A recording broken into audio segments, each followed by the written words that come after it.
Welcome back to Challenge Dubai. My name is Bob Babbitt. Thanks for joining us. Our next guest has won 6 Ironman titles, and in 2013 was second at the Ironman World Championship at Kona, Mr. Luke McKenzie. Daddy, as we call him here. How you doing, Luke? I'm great, Bob. It's exciting to be here in Dubai for the first time. I've been really looking forward to this event for a long time. When I saw that the Triple Crown was announced, and I knew it was something that I really wanted to be part of. So I'm excited to be here for the first event. So, have you raced in this part of the world? I did the Abu Dhabi race, the long course event, quite a few years ago. But that was my only experience I've had of the Emirates, and I'm having a great time here. It's just a amazing, eye-opening part of the world. It really is, and the cool thing is when you start talking about this Triple Crown, and everybody's talking, hey, if you win tomorrow, you're the $1 million man, right? And everybody, because no one else can win the $1 million but you. But at the same time, if somebody comes to these 3 races and finishes 3rd or 4th, that's pretty sweet as well, right? Well, we've got the world's best lining up here at this event. It's going to be on tomorrow for this $1 million. And, it's just exciting for the sport that, we've got this opportunity. The Triple Crown is something that's really got the triathlon world really talking, and to attract a field like it has, especially in February. It's really early in the year, and a lot of guys have had to really sort of train through the off season to be here. And I think it's going to be interesting how it plays out. But I feel like it's something that I want to be part of. Whether I can win the Triple Crown or not, I just think it's something that's I want to be part of. I want to be there in the first ever Triple Crown. Right. And have you changed? Usually, in the old days, October comes, Ironman happens, everybody's, you hang up stuff and go, okay, January, February, start, training again. Things have changed. Now that it's 12-month world of triathlon, you can make money pretty much all year long. How has the build-up for this race changed the way you normally would be training in December, January, February? Yeah, I guess I'm an athlete that's traditionally raced quite a bit. And last year, obviously, with Win coming along, our newborn, I didn't race so much. I only raced a couple of big events. And besides that, I just did a few local events around San Diego. So I feel like I'm coming off a year where I really didn't race as much as usual. Yeah. So it allowed me to sort of, keep training through that December, January period where I'm usually sort of having my off season. And, I've trained really well back in San Diego. We've had a really good, summer like winter. I feel like I'm well prepared for a race of this caliber. And, it is still early season. And obviously the long-term goal is Hawaii at the end of the year. But, I feel like I can put in a good result. I think it's one of those races where I guess you would just take your opportunity, see how it goes. I don't feel like there's any pressure to try and have a result here. But it's definitely, why not be here and see what you've got? Yeah. So as a guy who's won 6 Ironman titles around the world, there's the tendency to go, okay, once you become an Ironman guy, it's really hard to become a half iron distance guy or a 70.3 guy because it's so much more speed, and the people stepping up, a Javier Gomez coming from 29 minutes off the bike speed. How have you changed your training for this? The game has definitely changed. Definitely in the last couple of years with some of these guys coming from the ITU background into the half Ironman distance. The speed of the running now is just phenomenal. And, obviously my niche has sort of been the Ironman distance over the last few years. And I still really enjoy racing half Ironman. I think that's something that I sort of strayed away from in the last couple of years is, racing more in the 70.3 distance, half Ironman distance. So I think that was something that I made a mental note of after last year. Like I said, not racing so much that, I really want to just race a little bit more this year. So things like the Triple Crown and some of the 70.3 events are something that's a really good supplement into my Ironman training and racing. So, I'm really looking forward to racing more halves this year, and what better place to start than at the Triple Crown. Well, you're also a guy who prides himself on being a front-of-the-pack cyclist. When you start looking at a race that could be windy, right, his 20-meter draft rule, it really points to you as someone, this is a good course for you. You don't have to be thinking when you get off the bike, the other guys are more rested because I've worked so much harder on the bike, and they will enforce that 20 meters. So everybody's going to be fatigued getting off the bike. That's to your advantage. Yeah, definitely. I'm excited about the 20 meter draft zone. It's, I watched the Challenge Bahrain race at the end of last year, and that was a race I'd really like to have done, but I've got the opportunity to come here to Dubai this time and to race in that 20 meter draft zone style race, and it'll be interesting to see how with this bigger field and this many strong cyclists, how it does play out. But, I really want to support those events that are really looking out for the athletes in that regard. I think the 20 metre draft zone is a really fair, way to race. And so I'm excited. I think the conditions can be tough here. It looks like we're in for a little bit of a windy day tomorrow. And as you know, out in the desert, there's no place to hide.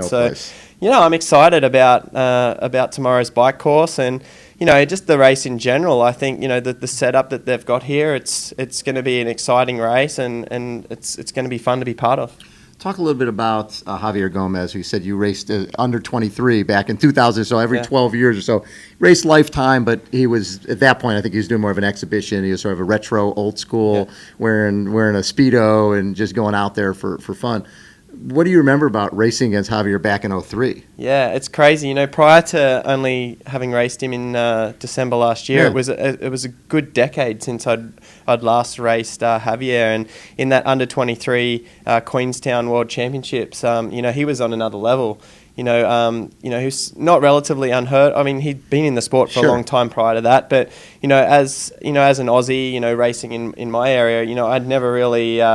Never really come across Javier, and it was very evident back then that he was going to be a very special athlete, and his dominance of that world title, which then propelled him on to senior world titles, was something to behold. And I have absolute respect for the guy. I consider him one of the best of our generation, obviously up there with the Brownlees, and it's exciting that he's coming across to these events. I'm really looking forward to seeing him ultimately step up to Ironman as well. I think he can be definitely a huge player in Hawaii. So I'm looking forward to taking him on and seeing sort of where I lay against him tomorrow. So when you finish second in Kona, it changes perception, right? All of a sudden, you're the heir apparent. So many guys have come from second, Tim de Boom, Thomas Hellriegel, they're second, Macca, then they win, Crowe. I'm sure that was Luke took second in 13, he's going to win in 14. When you look back at the race, do you look at the race and go, this is what I did wrong leading in, or is it just one of those days that you just didn't have the day you wanted? Yeah, it's. I guess I had a bit of a frustrating Kona this last year. I felt like I was in great shape. I just didn't have the day I wanted, and to come 15th at Kona is not a bad result. No. But having come second the year prior, I guess it is that step backwards. And having looked at the year on a whole, I think like I said, not racing as much as usual really hurt me in Kona last year. I was very fit from my training and ready to race. I guess the race fitness and just the, you're coming up against guys like Jan Frodeno and Sebastian Kinley that are racing quite often, and I think that was something that I took away from last year. Don't stray away from the things that work.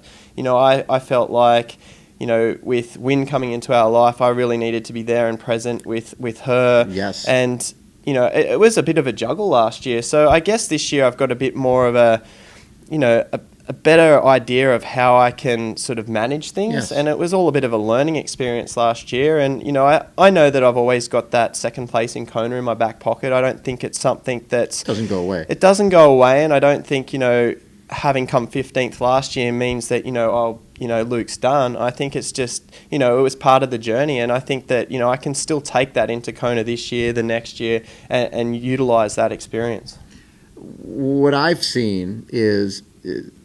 It seemed like your swim has let you down in this last year. You just saw it in Roth and I think in Kona as well.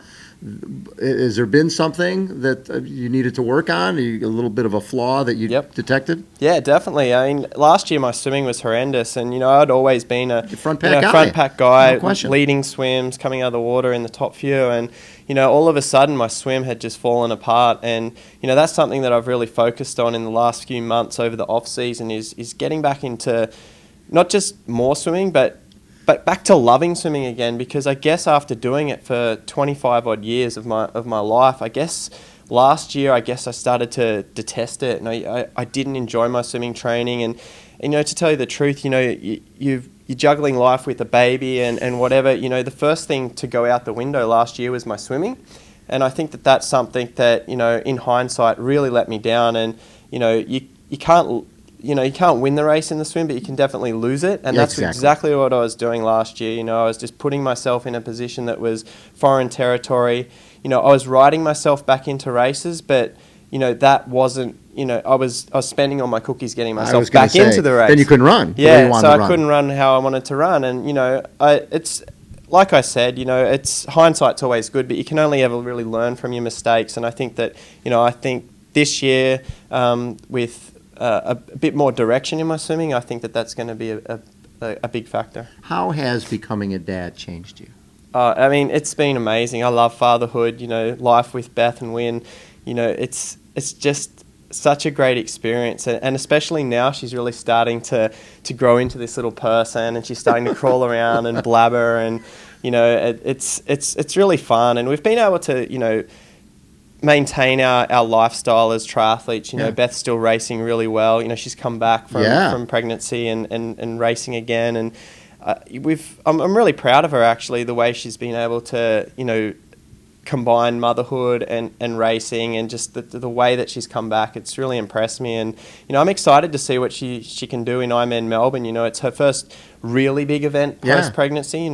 She was fourth in Bustleton recently, which was she ran sub 3 hours, which I think was something that was a big barrier for her. She'd run sub 3 before, but I think it was a matter of, can she get back there, and she showed herself she can and go even better. So I'm excited to see what's in store for her this year. I'd love to see her line up at Kona as well, and we could both be there. So in Melbourne, will you be the cheerleader guy? Yeah. Will you be doing the Beth role that she did in Kona? And keep the media away. Let's go. Let's make sure you got all your gels packed. That's going to be fun. Yeah, no, it's cool to be on the other side of the fence there. I'm going to be supporting Beth in Melbourne this year. I'll be racing Ironman Cairns later in the year.